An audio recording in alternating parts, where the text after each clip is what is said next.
D'accord, Alamine? Déjà, la première question qui me vient à l'esprit, c'est que aujourd'hui, on a du mal à croire que 5 grands cadres de la gauche ivoirienne sont en Côte d'Ivoire, mais font chemin politique seuls.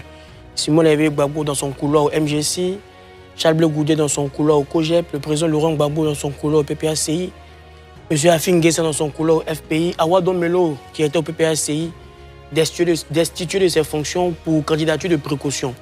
Est-ce que vous ne pensez pas que la division de la gauche aujourd'hui affaiblit la gauche de manière générale, et particulièrement le COGEP, ou bien c'est une stratégie voulue? Non, le COGEP n'est pas affaibli, pas du tout. Et ce que vous appelez division... Peut-être qu'il voudrait parler d'isolement? Non, pas du tout.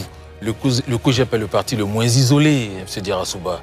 Le COGEP est le parti autour duquel les autres leaders de l'opposition s'unissent.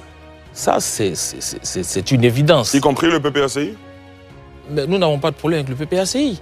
Nous partageons un certain nombre Vous dites qu'ils s'unissent, donc je pose la question de savoir si dans s'unir, vous mettez le PPACI dedans.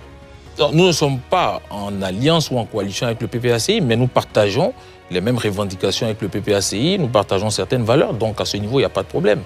Nous pensons que le COGEP est le parti le moins isolé. Vous l'avez bien remarqué, nous avons, au moment des parrainages, nous, le COGEP, avons décidé, bien que nous ne soyons pas candidats, bien qu'on n'ait pas de candidat à cette élection, nous avons décidé d'offrir nos parrainages aux candidats de l'opposition, du moins inscrits sur la liste électorale. C'est une main tendue à l'ensemble de l'opposition. Vous dites, certes, nous ne sommes pas, mais nous demandons à nos militants d'accorder leur parrainage dans l'optique de participer de façon massive et active à cette élection présidentielle de 2025.